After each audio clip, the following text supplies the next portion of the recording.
एक बार फिर आपका स्वागत है आपके अपने YouTube चैनल LTC नॉलेज में, जहां पर आपको विभिन्न क्षेत्रों से जुड़ी नॉलेजफुल वीडियोस मिलते रहते हैं। इसी के क्रम में हम लोगों ने पिछली बार लॉजिस्टिक नॉलेज वीडियो देखा था, जिसमें लॉजिस्टिक नॉलेज का पार्ट 1 वीडियो देखा था, जिसके अंतर्गत हम लोगों ने जाना था लॉजिस्टिक इंडस्ट्री क्या है या लॉजिस्टिक सेक्टर क्या होता है, लॉजिस्टिक सेक्टर के कितने सब सेक्टर्स होते हैं या कितने भागों में डिवाइड होता है, इसका क्या यूज़ होता है, कौन से काम करती है लॉजिस्टिक सेक्टर और क्यों ज़रूरी है इंडस्ट्री के लिए लॉजिस्टिक सेक्टर के विषय में जानना। उसी के तहत आज हम आपके लिए लेके आए हैं लॉजिस्टिक नॉलेज का पार्ट 2 वीडियो। तो आइए स्टार्ट करते हैं लॉजिस्टिक सेक्टर के दूसरे वीडियो को। लॉजिस्टिक इंडस्ट्रीज़ क्या है, लॉजिस्टिक्स के कैसे काम होते हैं, अगर आपको इन सब बातों का और अधिक जानकारी चाहिए तो आप हमारे साथ लगातार बने रहिए, हमारे चैनल को सब्सक्राइब करिए ताकि आपको ऐसी इन्फॉर्मेशन मिलती रहे। तो लॉजिस्टिक्स सेकेंड के पार्ट में हम लोग जानेंगे कि लॉजिस्टिक्स के कितने कंपोनेंट्स होते हैं, कितनी एक्टिविटीज़ होती हैं लॉजिस्टिक्स में, कैसे लॉजिस्टिक्स काम करता है और लॉजिस्टिक्स में जो एक्टिविटीज़ होती हैं उनको कितने भागों में डिवाइड किया गया है या कितने सब एक्टिविटीज़ में डिवाइड किया गया है और ये कैसे किसी बिजनेस के लिए हेल्पफुल होती हैं और इनका कैसे यूज़ होता है। इन सब बातों का हम आज की वीडियो में बात करेंगे। तो कंपोनेंट्स ऑफ लॉजिस्टिक्स, आज हम बात करते हैं लॉजिस्टिक्स के कंपोनेंट की।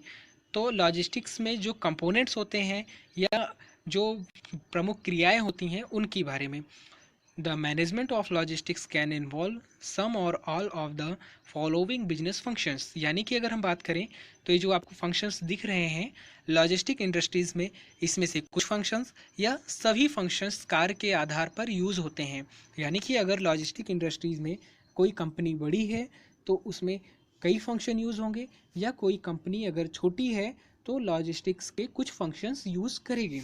इन फंक्शंस की बात करें तो इन फंक्शंस में शामिल हैं आपका इनबाउंड लॉजिस्टिक्स, यानी कि जिसको हम समझ सकते हैं इनबाउंड ट्रांसपोर्टेशन भी, जिसमें कि कच्चा माल या रॉ मटेरियल्स हमारा शामिल होता है, रॉ मटेरियल्स आता है। इसके विषय में अभी हम आगे आपसे बात करेंगे।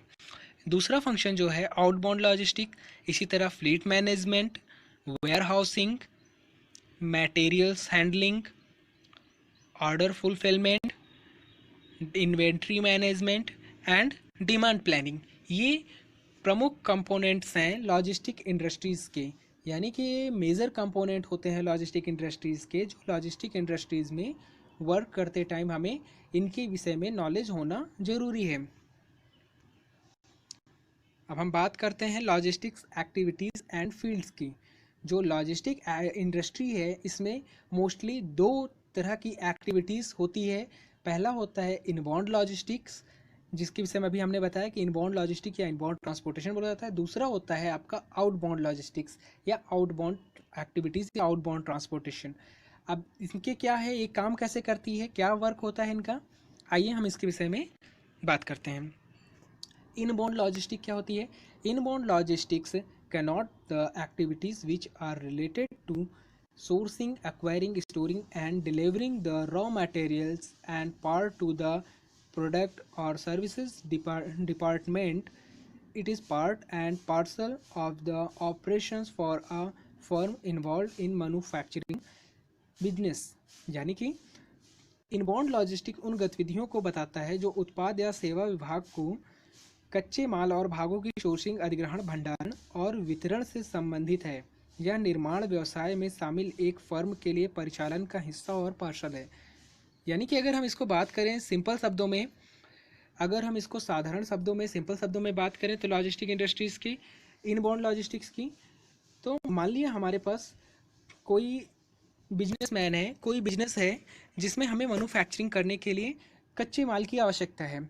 अब कच्चे माल की आवश्यकता है तो जो कच्चा माल है, क्योंकि बिजनेस में अगर आप कोई भी बिजनेस कर रहा है, कोई बिजनेसमैन है, बिजनेस के लिए हमें मटेरियल की रिक्वायर्ड होती है, कच्चे माल की रिक्वायर्ड होती है।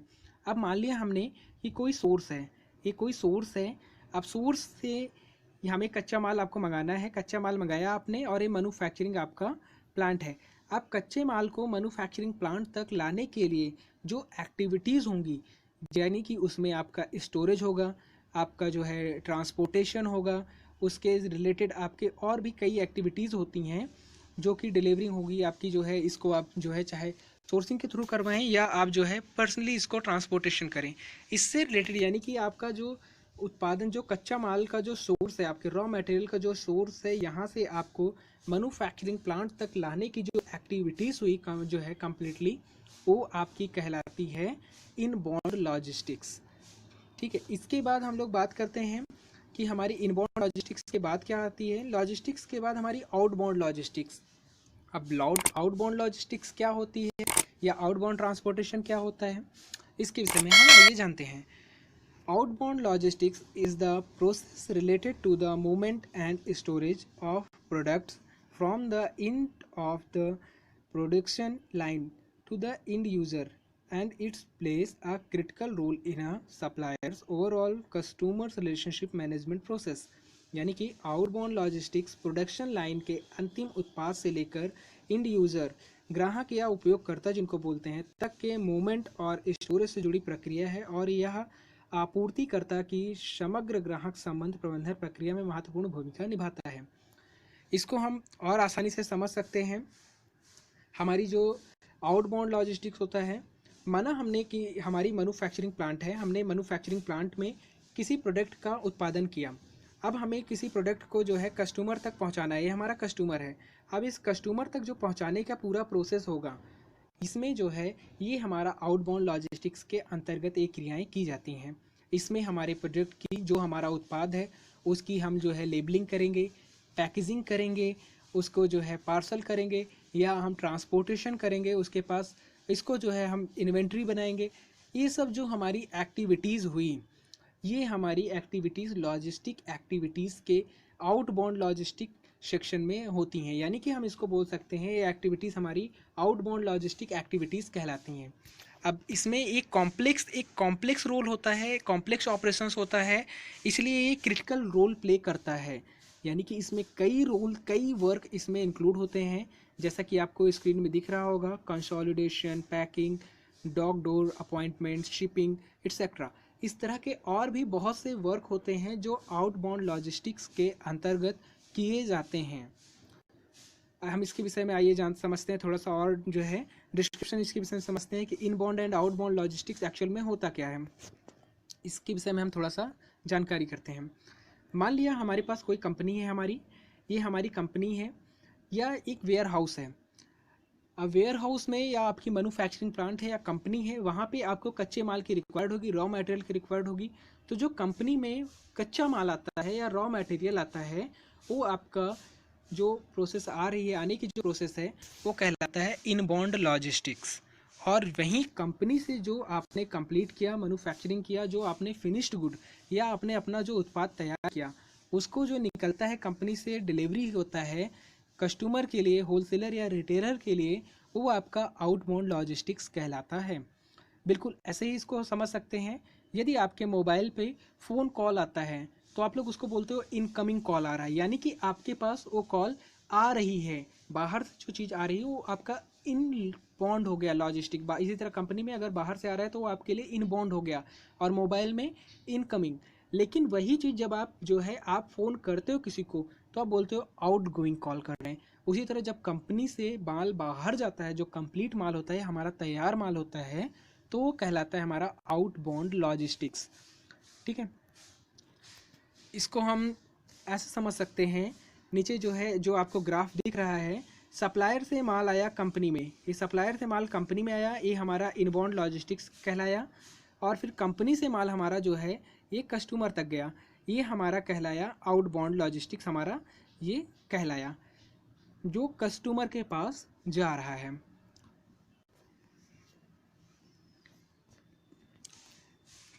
अब बात करें अगर हम लॉजिस्टिक्स एक्टिविटीज़ की, जो लॉजिस्टिक्स एक्टिविटीज़ होती है हमारी, ये कई सब एक्टिविटीज़ में बटी होती है अपने कार्य के आधार पर। यानी कि अगर हम बात करें, जो हमारी लॉजिस्टिक एक्टिविटीज़ होती है, इसको भी कई भागों में बांटा जाता है इसके कार्य के आधार पर। यानी कि जो जिस कार्य को करता है, उस कार्य के आधार पर उस एक्टिविटीज़ को उस नाम से हम लोग जानते हैं लॉजिस्टिक इंडस्ट्रीज़ में। इसमें आपको बहुत से नाम मिल जाएंगे। और भी बहुत से नाम्स होते हैं। यहाँ पे कुछ नाम मैं आपको जो है बता रहा हूँ, कुछ एक्टिविटीज़ जो आपने सुन रखी होंगी।